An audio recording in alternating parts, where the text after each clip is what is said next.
पंजाब हुकूमत ने orange train के किरायों में रद्दबदल का फैसला कर लिया। 0 से 4 किलोमीटर तक किराया 20 रुपए होगा।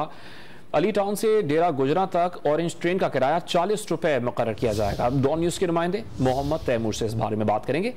तैमूर बताएगा, नए किरायों का इतलाक कब से होगा? नए किरायों का इतलाक जो है वो तवक्को की जा रही है कि रवा माह जो है वो कर दिया जाएगा। पंजाब काबीना की जानिब से जो है इसकी मंजूरी जो है वो दी गई है। ज़राए का ये कहना है कि जो ऑरेंज लाइन ट्रेन है इसके किरायों के हवाले से पहले बहुत सी समरियां जो है वो पंजाब कैबिनेट जो है पहुंचाई गई, मगर अब जो 1.5 माह पहले की समरी भिजवाई गई थी उसकी जो मंजूरी है वो हो चुकी है और अब किलोमीटर के हिसाब से जो है वो पैसे जो है वो लिए जाएंगे। और सबसे जो शॉर्ट जो किलोमीटर के पैसे होंगे वो 20 रुपए होंगे, जबकि सबसे ज्यादा जो डेरा गुजरा से अली टाउन तक का किराया होगा वो 40 रुपए होगा। और हर जो किलोमीटर 4 किलोमीटर के ऊपर जो है 5 रुपए जो है वो इजाफी जो है वो देने पड़ेंगे। इस 20 से 40 रुपए तक जो है वो किराया होगा और तवक्को की जा रही है कि इसी रवा माह जो है इसका इतलाक जो है वो कर दिया जाएगा। जी, बहुत शुक्रिया तैमूर आपका।